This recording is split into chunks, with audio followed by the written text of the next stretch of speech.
Hi everyone, this is Stewie and I'm the founder and CEO of DCC program, Distributed Credit Chain.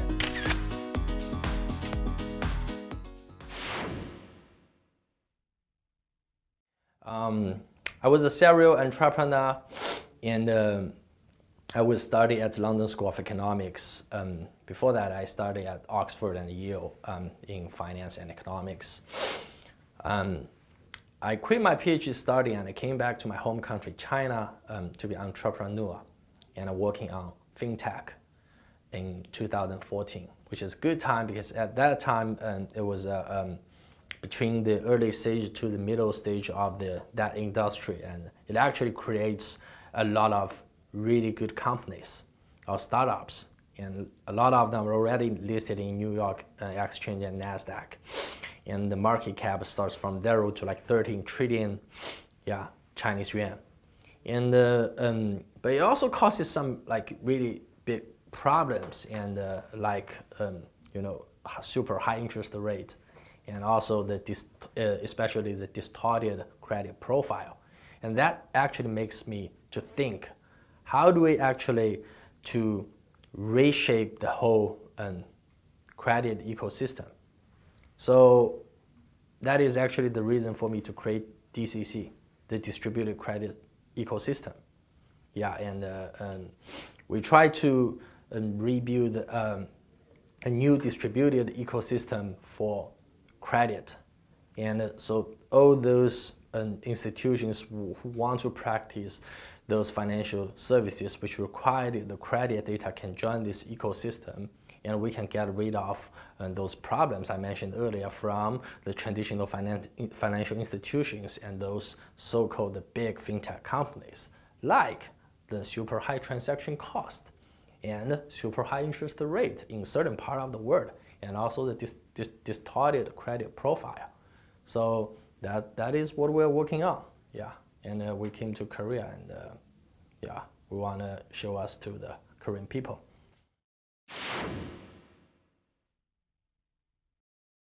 Well, if I look back to the financial crisis in 2008, you can find there were a lot of problems, and there were a lot of people like experts and academia. They're talking about the reason for the credit risk. I think there were a couple of like good points, like financial attrition or the conflict of interests coming from those financial intermediaries.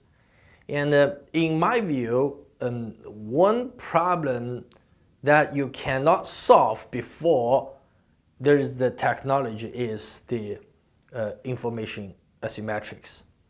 I think like if you say the traditional financial institutions, like they actually own your financial data. And if you look at those fintech companies like Qdian, those very big companies already listed in NASDAQ, like earning like billions annually, they actually have the ownership of your financial data individually. And they spend tons of money every month try to complete your credit data profile. But they never succeed because of the mechanism there is not working. You cannot ask for a central, like a government, to organize a company and pull every big data service provider together to shape an organization and say, okay, now we're going to share the data. This is not going to work because of conflict of interest. So in this case, you actually produce a self-defeating equilibrium. That is, everybody wants to buy everyone else's data. And everybody will protect their data as their core assets. In this case, you will have super high cost for those financial intermediaries. So how do we redeem this cost? You only do that by charging super high interest rate. In this case, people have to borrow money at a higher interest rate, and once if they cannot pay back, so you actually have a higher default rate. In this case, those companies will charge a higher interest rate. That's a very specific but typical example. And also you can see a lot of like startups in East Asia and like China, those fintech companies, they said they provide those AI-based risk control techniques for doing the credit analysis. But actually, if you look deep into it, none of these things worked, because in certain markets, no one is playing by the rule.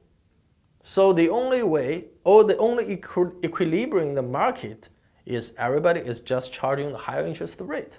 So I think that is the, the reason to cause this what we call the subprime credit problem.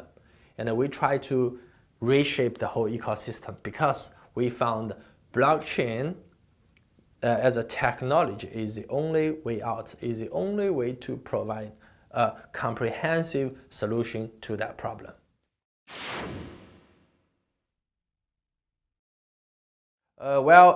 We actually issued our D app last month, and this month we opened our platform, and we will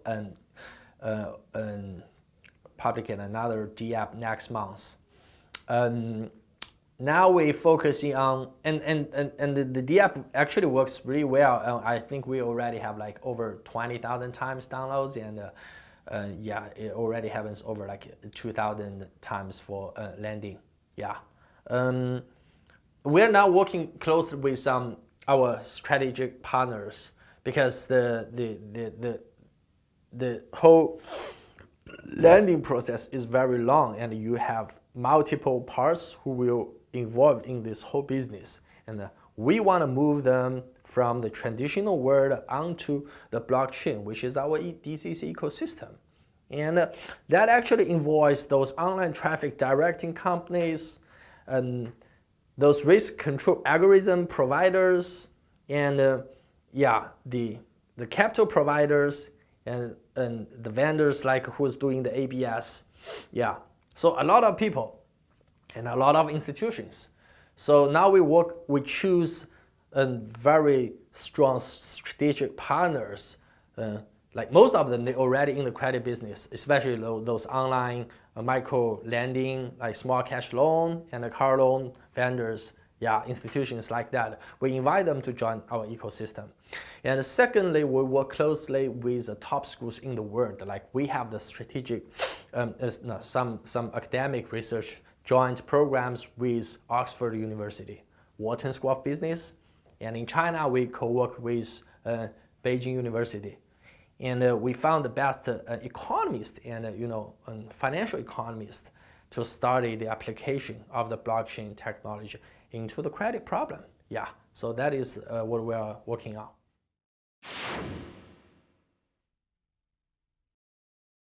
I think there's definitely a bubble, because you cannot just say like I'm gonna apply those techniques to into all these areas. So two things. First, you gotta pick up the right area to work on. Like people will say, well, finance is definitely the first way to change. I don't think so, because even though I work on finance is very hard to touch because it's so old. It's like it's like you have so many big banks and big financial institutions, and if you're gonna move them, you don't move it at whole. You work really slowly, step by step. Build up your ecosystem from a very small community, grow it up. So I would say like online advertisement maybe is a better way to apply that technology. So if someone's saying like, okay, I'm gonna change the world with the blockchain, I don't agree with that. So you cannot change it everywhere. You're just gonna need to pick up the specific area to work on. That's the first thing. The second thing is like too many people, they were talking about those, the public chain. I know this is definitely very important, because we cannot build the empire on sands or something, very soft. But actually, I really suggest the people to look at the product, because knowledge, in my view, they have different layers. 90% of the users in Korea, in China, I believe, 90% of those people who are interested in crypto tokens, they do not understand those solidity language, those things there. And I'm not sure, they said they will be interested, but actually they're not a big fan of that. So we should put our emphasis more onto the product level. So actually, and I think that is very important thing for us. So we that is my view on the blockchain. And also I think currently there would be some we need to put resources in some very solid project so that we can provide some data, and the data is like the last generation of so-called the internet. So we have the DAU, like daily active users or something like that. We should put more emphasis on those numbers rather than just saying, okay, what is your coding progress, something like that. This is my comment.